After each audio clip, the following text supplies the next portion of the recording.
अस्सलाम वालेकुम, मैं हूं शज़िया न्याज़ी। सुनो राउंड अप में आपको खुशामदीद। नाज़रीन, मशरिक़ वुस्ता इस वक्त गैर मामूली तसादुम की लपेट में है। सवाल ये कि क्या ईरान को क़यादत से महरूम करके मज़ाहमत को ख़त्म किया जा सकता है, या ये इक़दाम एक ऐसी आग भड़का चुका है जो पूरे खित्ते को लपेट में ले लेगी। Supreme leader Ayatollah Syed Ali Khamenei की शहादत के बाद तेहरान ने जिस रफ्तार से अस्करी और सफारती महाज खोला, उसने ताकत के तवाज़ुन को चैलेंज कर दिया है। ईरानी पासदारा ने इनकलाब का दावा है कि उन्होंने अमरीकी अड्डों और बहरी बेड़े को निशाना बनाया, हत्ता कि त्यारा ब्रदर जहाज को भी मिसाइलों से हदफ बनाया गया। ईरान का कहना है कि 560 अमरीकी फौजी हलाक हुए और मुतअद्दिद बेसेस तबाह कर दिए गए, जबकि अमरीकी सेंट्रल कमांड इन दावों की तरदीद करते हुए कह रही है कि इनके बहरी बेड़े को कोई बड़ा नुकसान नहीं पहुंचा। बयानात की इस जंग के दरमियान खलीजी रियासतों में हाई अलर्ट नाफिज है। कुवैत में अमरीकी सफारत खाने के करीब धुआं देखा गया। दोहा, अबू ज़हबी और मनामा में धमाकों की आवाज़ें सुनी गई, जबकि अरबील में भी मिसाइल दफाई निज़ाम मुतहर्रिक रहा। इसराइल के अंदर यरूशलेम, तेल अवीव और हैफा में ज़बरदस्त रॉकेट और ड्रोन हमले किए गए। बम प्रूफ इमारतों को निशाना बनाने के दावे, दर्जनों जख्मी और हलाकतें, ये सब इसराइली दफाई सलाहियत पर सवालात उठा रहे हैं।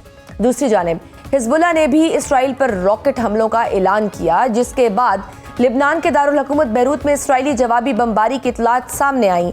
यूं ये जंग ईरान और इसराइल तक महदूद नहीं रही, बल्कि एक वसी मज़ाहमती महवर की शक्ल इख्तियार करती दिखाई दे रही है। अमरीकी सदर डोनाल्ड ट्रंप का कहना है कि ईरान की 48 अहम सियासी और अस्करी शख्सियात को ख़त्म कर दिया गया है और कार्रवाइयाँ तयशुदा शेड्यूल से आगे हैं। ताहम अमरीकी अवाम की राय मुनक़सिम है। इप्सोस के सर्वे के मुताबिक सिर्फ 27% अमरीकी ईरान पर हमलों के हामी हैं, जबकि 43% मुखालफत कर रहे हैं। BBC के मुताबिक आबनाए हर्म्स के बंदिश ने आलमी तवानाई सप्लाई चीन को खतरे में डाल दिया है। आबनाए हर्म्स ने से दुनिया की बड़ी मकदार में तेल गुजरता है और इसकी बंदिश आलमी मईशत के लिए बड़ा धचका हो सकती है। इस तमाम सूरत हाल में पाकिस्तान ने खुलकर ईरान की हमायत की, जबकि सरहदी सूबा बलूचिस्तान में फिजाई निगरानी बढ़ा दी गई है।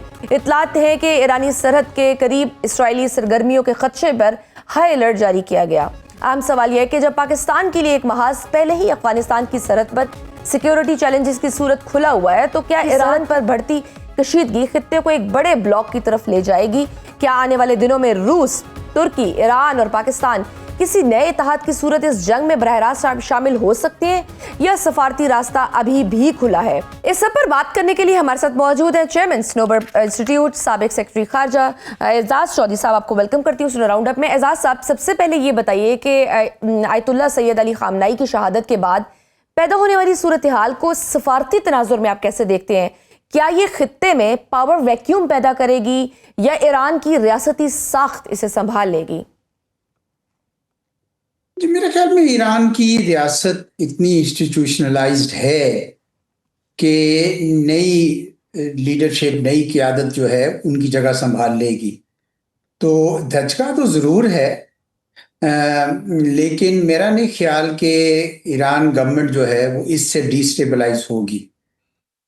जो असल फैसला होगा वो तो जंग पे होगा कि क्या ईरान की हुकूमत संभाल सकती है, लेकिन इससे कम अज़ कम मैं समझता हूँ उतना ज़्यादा फर्क नहीं पड़ेगा। जी ठीक। क्या अमेरिका ने ईरान की क़यादत को निशाना बनाकर आप कह सकते हैं कि सफारती रास्ते खुद बंद कर दिए हैं? Was this a strategic miscalculation diplomatically? नहीं जी, सफारती रास्ते तो ना उनको मतलब और ना ही वो उसके लिए कोई काम करना चाहते थे। वो तो न्यूक्लियर डील थी, वो ईरान पहले से माना हुआ था। फिर आपने हाल ही में देखा कि ओमान के जो फॉरेन मिनिस्टर थे, सालिस थे, उन्होंने भी कहा, बड़ा क्लियरली कह दिया था कि ईरान तो मान गया है जीरो एनरिचमेंट पे, जीरो स्टॉक पाइलिंग पे, तो फिर भी हमला हो गया। गोया असल मकसद डायलॉग था ही नहीं, असल मकसद तो कुछ और था, और वो ये था कि जी इस रिजीम को, जो एक वाहिद मज़ाहमत रह गई है इसराइल के लिए, उसको कमज़ोर किया जाए और प्रेफरेबली गिरा दिया जाए, ये मकसद है। एजाज साहब, ईरान की जानिब से खलीजी ममालिक में अमरीकी अड्डों को निशाना बनाने के बाद कुवैत, कतर, बहरीन और मुत्तहिदा अरब अमारात की सफारती पोजीशन आपके ख्याल में क्या हो सकती है? क्या वो अमरीका से फासला इख्तियार कर सकते हैं?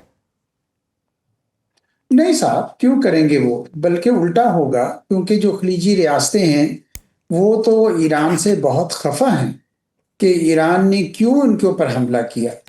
अब ईरान का इस्तदलाल ये था कि आपने चूंकि अमेरिका को अड्डे दिए हुए हैं, तो वो गोया अब वो अमेरिका की सरजमीन हो गई, तो हम तो उस पर हमला कर रहे हैं, आप पे नहीं कर रहे। लेकिन वो कहते हैं कि हमने तो आपको एश्योरेंस दी थी कि वो आप हमारी सरजमीन इस्तेमाल नहीं होगी आपके लिए, उसके बावजूद आपने हम पे हमले कर दिए। और हम ये समझते हैं कि हम जिसको मर्जी अड्डे दें या ना दें, ये हमारी सरजमीन है और आपने हम पे हमला किया। ईरान ने कुछ दोस्त खो दिए जी। मैं समझता हूँ ईरान ने, मुझे नहीं पता उनकी हिकमत अमली क्या थी। कुछ लोगों का ख्याल है कि उनकी हिकमत अमली ये थी कि वो इतनी आगे लगा दें कि दुनिया मजबूर होकर बंद कर दे। पर मुझे नहीं लगता दुनिया आजकल इस तरह किसी की मदद को आती है। वो क्या ये इतना जो उन्होंने जिसे कहते हैं अंग्रेजी में कि स्प्रेड्स टू थिनली, क्या वो इतने सारे महाजों पर एक ही वक्त में काम कर सकते हैं और फिर जीत भी सकते हैं? इससे मेरे ख्याल में उनकी जो स्ट्रेटजी है कमजोर पड़ी है। अगर वो इसराइल पे फोकस रखते तो उनके जीतने के चांसेस बहरहाल ज्यादा थे, जिस तरह पिछले साल 12 रोजा जंग में हुआ। बिल्कुल। और अब हम देख रहे हैं कि खलीजी ममालिक का तो बड़ा सख्त रद्द-ए-अमल आ रहा है, ईरान को कह रहे हैं कि नताइज भुगतना होंगे। क्या खलीज आपस में ही दोबारा बराह रास्त प्रॉक्सी या फिरका वाराना जंगों में घुसने जा रहा है? मेरा नहीं ख्याल, मैं नहीं ये देख रहा कि खलीजी रियासतें ईरान पे हमला करेंगी। मेरे ख्याल में वो चाहेंगी कि हम बतौर विक्टिम नजर आए, कि और इंसानी सारे मुल्कों की हमदर्दियां हमारे साथ रहें, और ईरान पे बमबारी इसराइल और अमेरिका कर रहे हैं उनको करने, क्योंकि अमेरिका इसराइल के पास टेक्नोलॉजी भी ज्यादा है और वो कर रहे हैं, उनको गिराने की कोशिश कर रहे हैं हुकूमत को। तो खलीजी रियासतें क्यों उसमें इन्वॉल्व होंगी? मैं नहीं समझता कि वो शामिल होंगी। और सर, अब तो हबलाए हर्म्स की भी बंदिश होगी है। आपको क्या लगता है इसके बाद अक़वाम मुत्तहिदा या बड़ी ताकतें फौरी मुदाखलत करेंगी? What diplomatic mechanisms are available to prevent escalation? या फिर आप समझते हैं कि ये आलमी अदारे अब ताकत और वक़्त मुकम्मल खो चुके हैं और फैसले अब मैदान में पावर से ही होने चाहिए?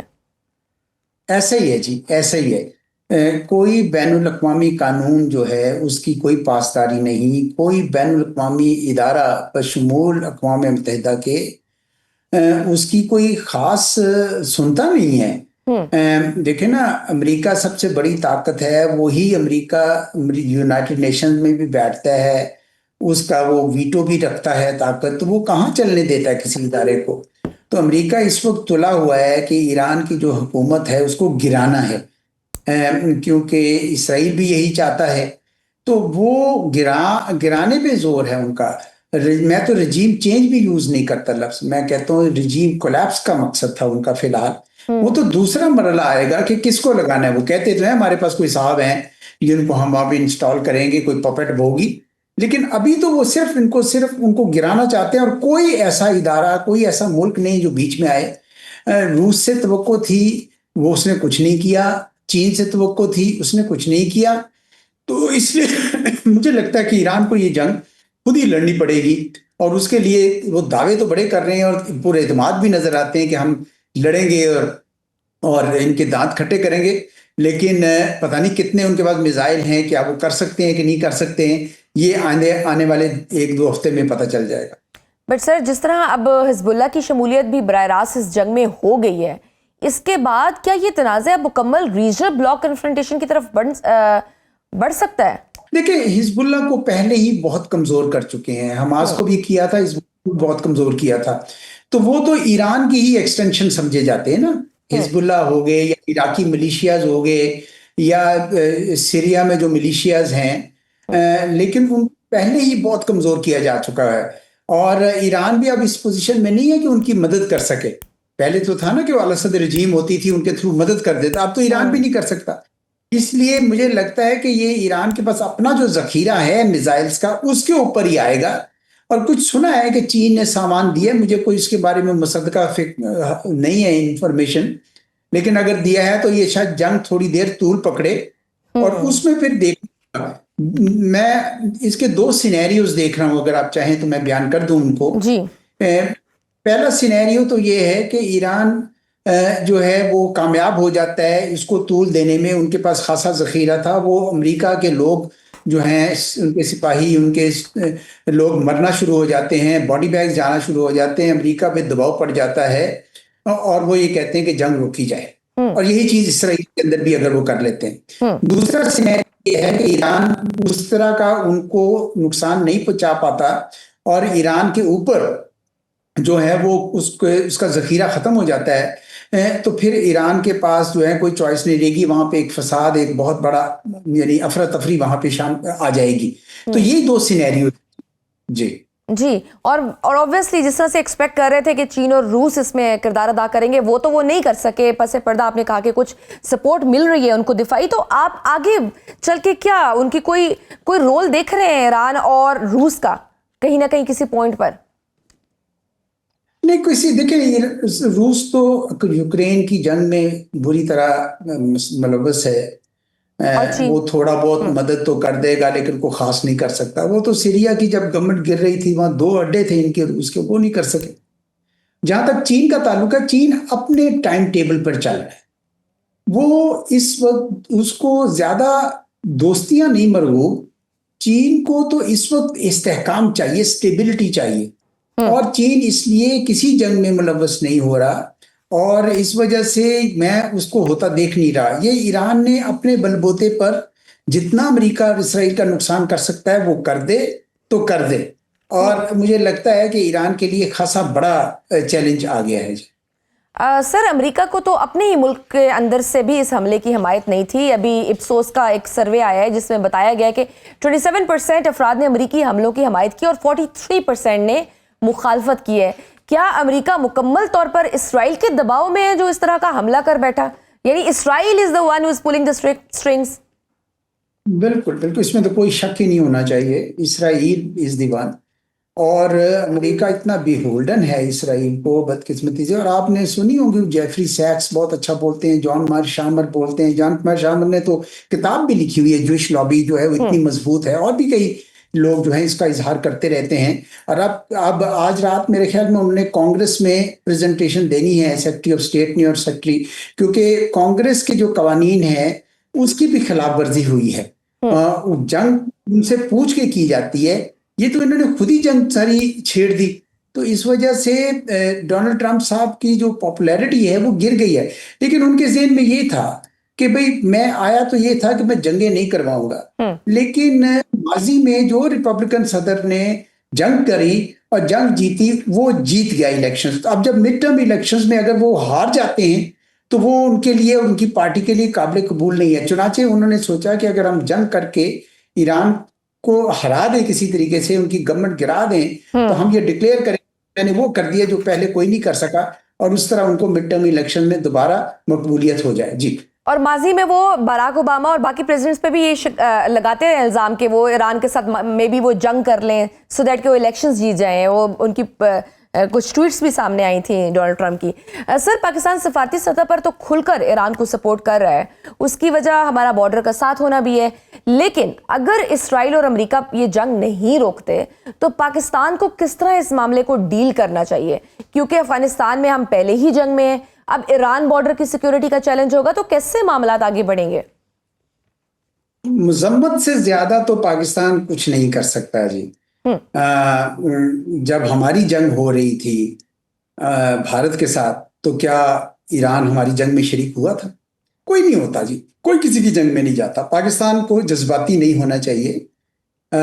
पाकिस्तान को सिर्फ अपना बॉर्डर महफूज करना चाहिए। अपनी इक्तसाद पे जो होने वाले असरात हैं उनसे निपटने की तैयारी करनी चाहिए, क्योंकि तेल की कीमतें चढ़ जाएंगी, तरसील रुक जाएगी या कम से कम डिसरप्ट हो जाएगी। तो पाकिस्तान को तो उसकी तैयारी करना है। प्लस ये है कि ईरान में अगर अफरा तफरी फैलती है तो जो नॉन स्टेट एक्टर्स हैं, BLA है, BRA है, ये सारे के सारे दबाव बढ़ाएंगे। और मुझे पता है कि इसराइल वगैरह ये ग्रेटर बलूचिस्तान भी के लिए भी चलाना चाह रहे हैं मूवमेंट के। ईरान का बलूचिस्तान अलहदा हो गए, पाकिस्तान के साथ बलूचिस्तान मिला के। तो इस तरह के बहुत सारे शोशे हैं जिनकी हमें तैयारी करनी होगी। उनके लिए हमें उस पर फोकस रखना चाहिए। जी। और सर, जर्मन वजारत खारजा का भी बयान आया, ऑस्ट्रेलिया का भी आया कि हम ईरान के खिलाफ कार्रवाई का हिस्सा नहीं बनेंगे। क्या अमेरिका सिर्फ इसराइल के सर पर ये जंग तवील लड़ सकता है? देखिए, अमेरिका के पास बहुत असला है जी, वो लड़ तो सकता है, अगर खाली असले की जंग हो। लेकिन मैंने जिस तरह अर्ज किया कि अगर अमेरिका के शहरी, जो उनके मरीन्स हैं, जो उनके सोल्जर्स हैं, वो मरना शुरू हो जाए, या इसराइल के अंदर बहुत ज्यादा नुकसान होना शुरू हो जाए, तो फिर तो वो शायद जंग रोकना चाहें। वरना वो क्यों रोकेंगे? उनका अपना मिलिट्री इक्विपमेंट जितना है वो टेस्ट हो रहा है जंग में, तो वो तो चाहते हैं कि हम ये जंग ना रोकें और चलते रहें। तो मैं नहीं समझता कि कोई भी और वजह होगी जिसकी वजह से वो रोके। किसी का दबाव नहीं उन पे। अभी मैं देख रहा, कनाडा, फ्रांस, ये सब ने अमेरिका की हिमायत की है। उन्होंने कहा जी ईरान बहुत गलत मुल्क है, तो ये ठीक कर रहे हैं। तो सर, ये जो कुछ लोग प्रोडिक्ट कर रहे हैं कि मे बी आने वाले दिनों में अगर ये जंग मजीद बढ़ती है तो चीन, रूस, टर्की और पाकिस्तान बरह रास्त इसका हिस्सा बन सकते हैं, या कोई ब्लॉक बन सकता है, इस तरह के आप कोई चांसेस देख रहे हैं? नहीं, मुझे बिल्कुल नजर नहीं आ रहा ये सिनेरियो जी। पता नहीं वो लोग कहाँ से खींचते हैं। ये इस तरह की जंग नहीं है कि जिसमें चीन इन्वॉल्व हो जाए, रूस हो जाए, या ये एक तीसरी आलमी जंग बन जाए। कम से कम मैं ये मंजरनामा नहीं देख रहा। ये खिते में रहेगी और इसी जगह रहेगी जी। क्या अभी कोई डिप्लोमेटिक ऑफ रैंप मौजूद है, या हम एक ऐसे मरहले में दाखिल हो चुके हैं जहां limited war full scale regional war में तब्दील हो सकती है, या आप कुछ देख रहे हैं डिप्लोमेटिकली सॉल्व हो जाए कुछ? नहीं, डिप्लोमेटिक तो देखिए कोई ऑफ रैंप नहीं है, सिवाय इसके कि एक पार्टी कमजोर पड़ जाए।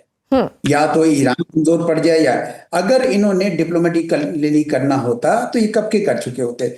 मैं ना ही फैलता हुआ देख रहा हूं, और ना ही मैं समझता हूँ कि डिप्लोमेटिक रिजॉल्व होगी। ये इन दोनों एक पार्टीज में से किसी एक ने कमजोर होना है, और चांस ज्यादा लग रहा है कि ईरान कमजोर हो जाएगा, क्योंकि उसके पास एक जखिया मिसाइल का एक हद तक ही होगा ना जी। और टेक्नोलॉजी अमेरिका के पास, इसराइल के पास ज्यादा है, और ईरान के साथ कोई नहीं खड़ा। अब देखिए ना, ये ईरान की सोचना चाहिए था कि भाई उसका कोई ना कोई उसके साथ खड़ा होना चाहिए था।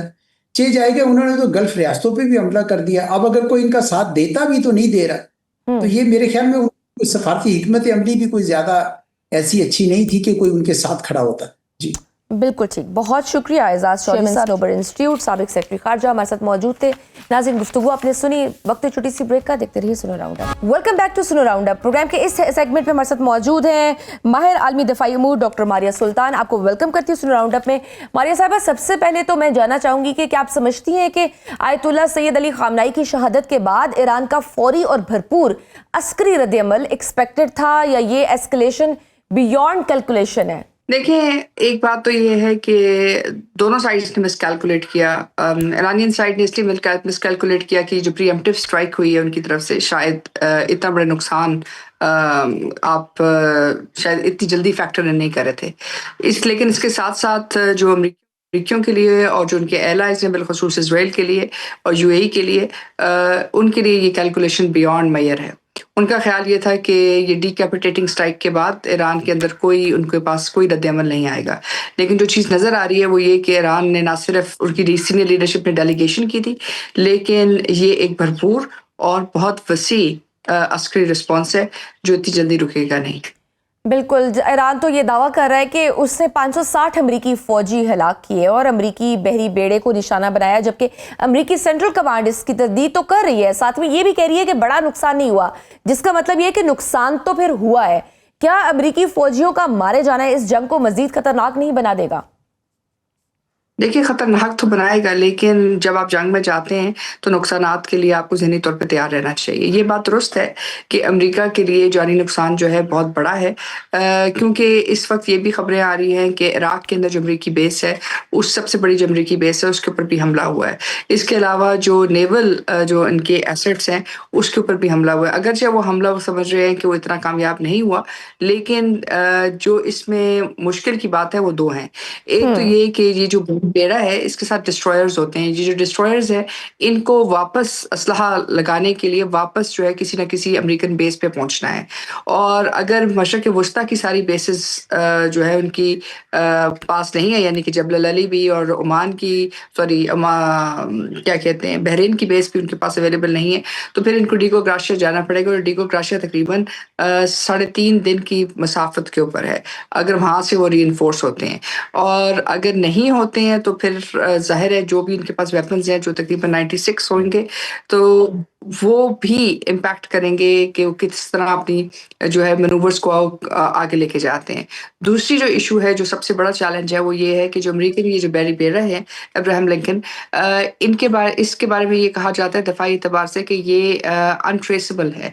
सो अगर यहाँ पर हमला होता है, छोटा सा भी हमला है, तो इसका मतलब है कि वो ट्रेसेबल है, और अगर वो ट्रेसेबल है बैरी बेरर, तो इसका मतलब है कि उसके ऊपर और मिसाइल्स भी आ सकते हैं, और ये एक बहुत बड़ा फेलियर है दफ़ाई एतबार से। सो ये एक तरह से अमेरिका की जो डिफेंस लिमिट्स हैं उनको भी स्ट्रेन कर रहा है। जो उनके इत्तेहादी हैं उनके लिए भी एक बहुत बड़ा चैलेंज है, क्योंकि अभी तो वो कह रहे हैं कि हम डिफेंसिव मेजर्स ले रहे हैं, लेकिन रियली ऑफेंसिव मेजर्स अब किसके खिलाफ लेंगे और किस जगह पे लेंगे? क्योंकि अगर सिर्फ मिसाइल्स पर बातचीत जाती है और ईरान के पास अगर हजारों मिसाइल्स मौजूद हैं, तो ये मुमकिन ही नहीं है कि आप तमाम हजारों मिसाइल्स को रोक सकें।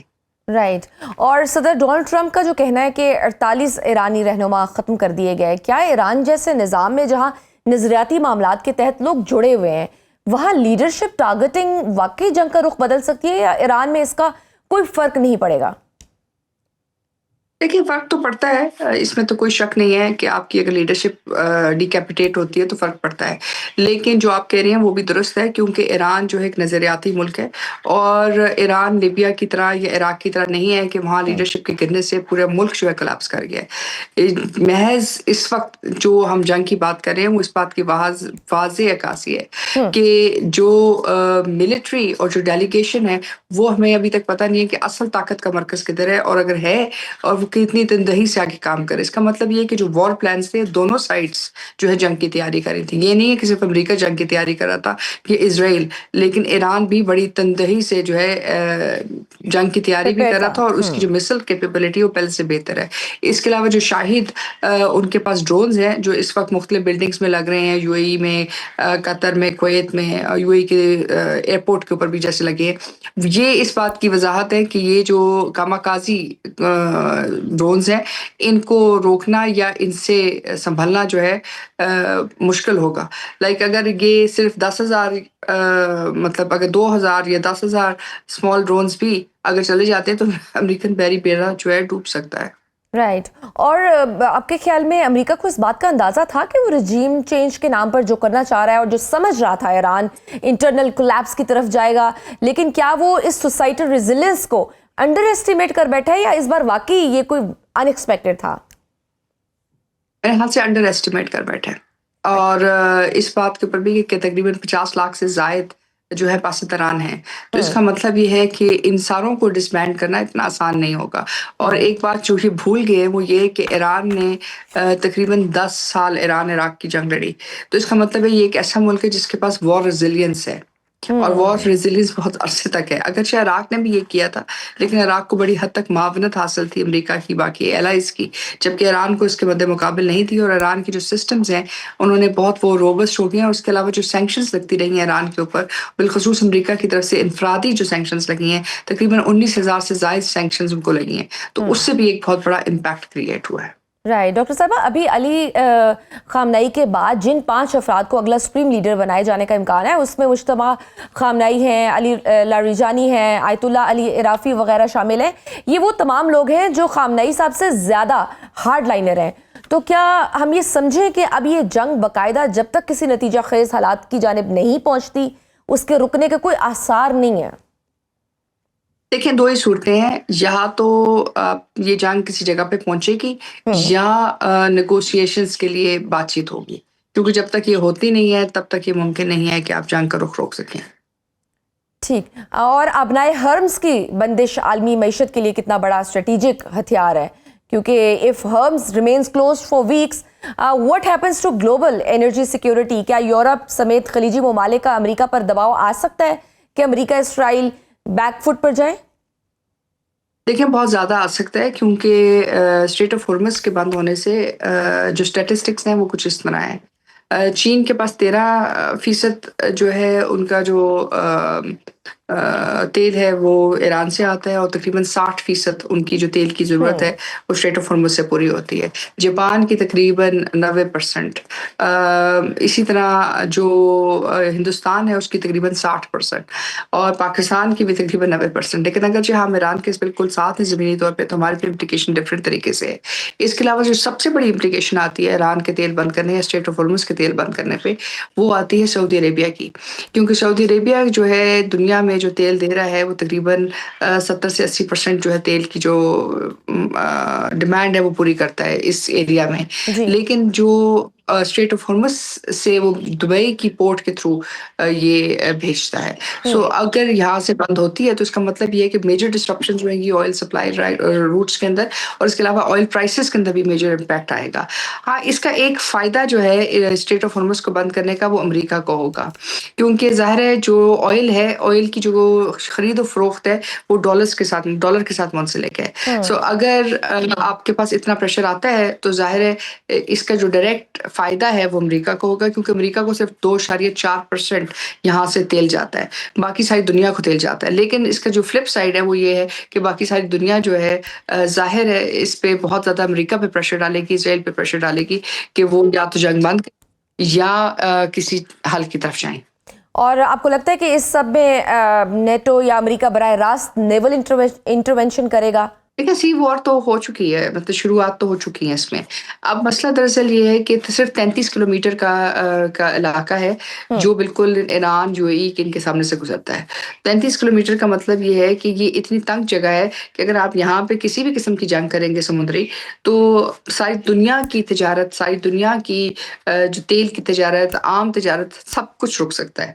और ये जहाज़ मतलब गुम नहीं हो जाते अगर मतलब यहाँ इस किस्म की जंग हो, तो इसका जो इम्प्लिकेशंस हैं वो बहुत ज़्यादा हैं, ये कोई इतने छोटे नहीं हैं। और फिर लॉ ऑफ द सी के मुताबिक लायबिलिटीज़ भी हैं और बहुत सारी और भी चीज़ें हैं। और एक्सेस टू ग्लोबल कॉमन्स की जब बात आएगी तो फिर रूस भी आएगा, चीन भी आएगा, और ये बड़ी जल्दी से जो है ये एरिया जो है स्केल आउट हो सकता है। इस वक़्त जो असल ख़तरा है वो यही है कि अगर अमेरिका जो है इसको मतलब बेहतर करने के लिए या इस जंग में सबकत हासिल करने के लिए खाली टैक्टिकल न्यूक्लियर वेपन्स या जो इज़राइल है वो थर्मो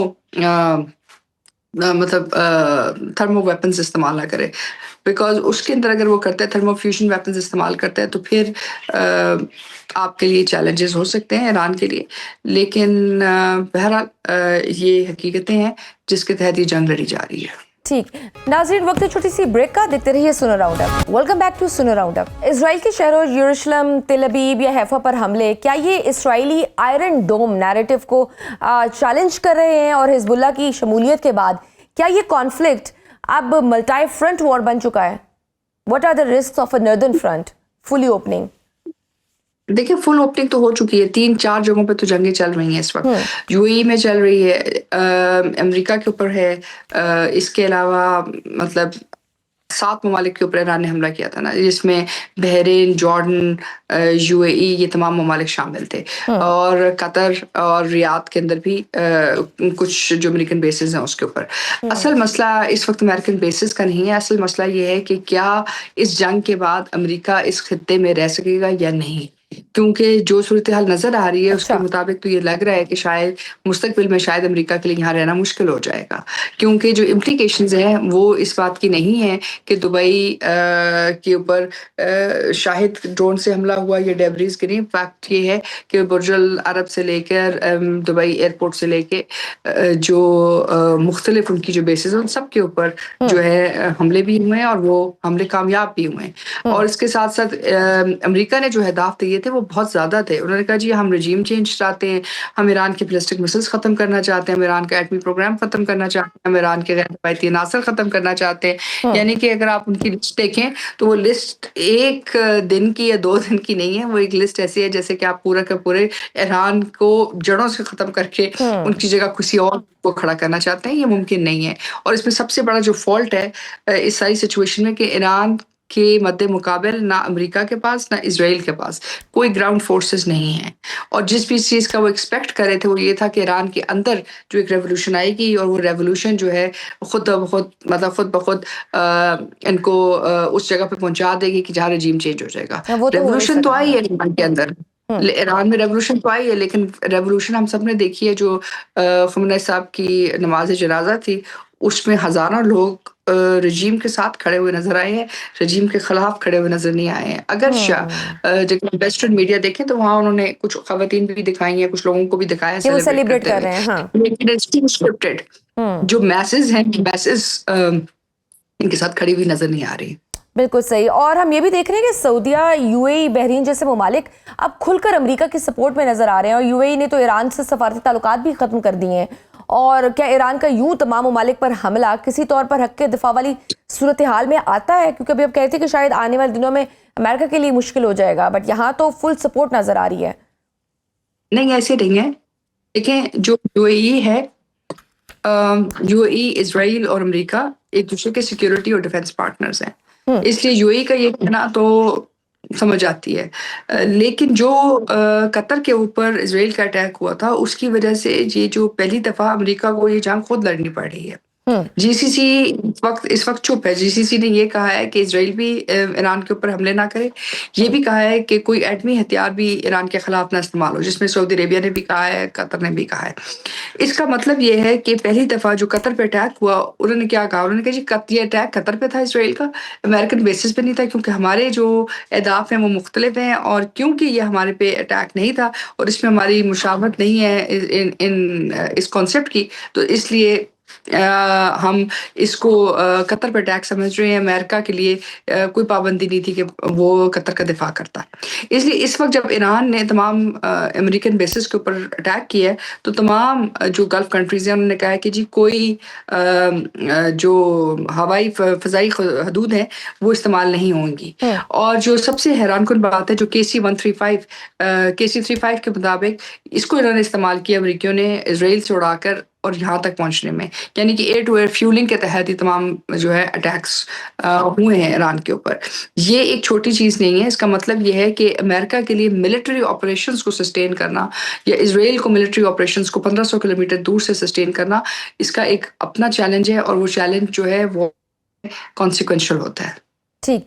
मैम, इस सब में चाइना और रूस की क्या पोजीशन होगी? क्या ये ममालिक ओवर्टली नहीं मगर कोवर्टली ईरान को कहीं ना कहीं इंटेलिजेंस, लॉजिस्टिक्स या वेपन सपोर्ट फराहम कर सकते हैं, या अब भी कर रहे हैं? क्योंकि कहा यह जा रहा है कि जिस तरह की सपोर्ट या रिएक्शन एक्सपेक्ट कर रहे थे उस तरह का नहीं आया चाइना और रशिया की तरफ से। देखिए, दोनों मुल्क कर रहे हैं, इसमें कोई शक नहीं, क्योंकि उनके लिए चाइना बहुत इम्पोर्टेंट, चाइना के लिए ईरान बहुत इम्पोर्टेंट है। दूसरी बात यह है कि आपको दोनों ममालिक को देखना होगा। रूस एक वक्त खुद एक जंग लड़ रहा है यूक्रेन के साथ, चाइना के इस वक्त खुद मामला चल रहे हैं जापान के साथ, और हो सकता है स्टेट्स ऑफ ताइवान के अंदर भी आपको कोई ना कुछ आपको चैलेंजिंग सिचुएशन नजर आ जाए, जिसमें टू फ्रंट सिचुएशन बन जाएगी अमेरिका के लिए कि वो अपने इत्तेहादी को जापान में बचाए या यहाँ अपने इत्तेहादी के साथ मिलकर जंग लड़े। सो ये स्प्रेड आउट भी हो सकती है जंग, और अगर होती है तो फिर ये स्ट्रेट ऑफ हॉर्मुज़ से निकलकर ये स्ट्रेट ऑफ ताइवान की तरफ जाएंगे, और अगर स्ट्रेट ऑफ हॉर्मुज़ से निकल के स्ट्रेट ऑफ ताइवान की तरफ जाते हैं तो सिचुएशन क्वाइट बहुत अच्छी खासी खतरनाक हो सकती है। तो इस वक्त सूरत हाल कुछ इसी किस्म की है, और इस वक्त सपोर्ट हासिल है ईरान की लीडरशिप को चीन से भी और रूस से भी, इसमें कोई दो राय नहीं होनी चाहिए। ठीक। लास्ट क्वेश्चन मैम, इस वक्त साइबर हमलों का मामला भी बड़ा इंपॉर्टेंट है। कल पाकिस्तान की मुख्तलिफ न्यूज़ साइट्स और चैनल्स को हैक किया गया। अब पाकिस्तान ने भी स्ट्राइक बैक करके भारतीय चैनल्स को हैक किया और फील्ड मार्शल की वीडियोस वहां चला दी। मगर ये कितना खतरनाक है, आप क्या समझती हैं? इसका इम्पैक्ट कितना ज्यादा होता है?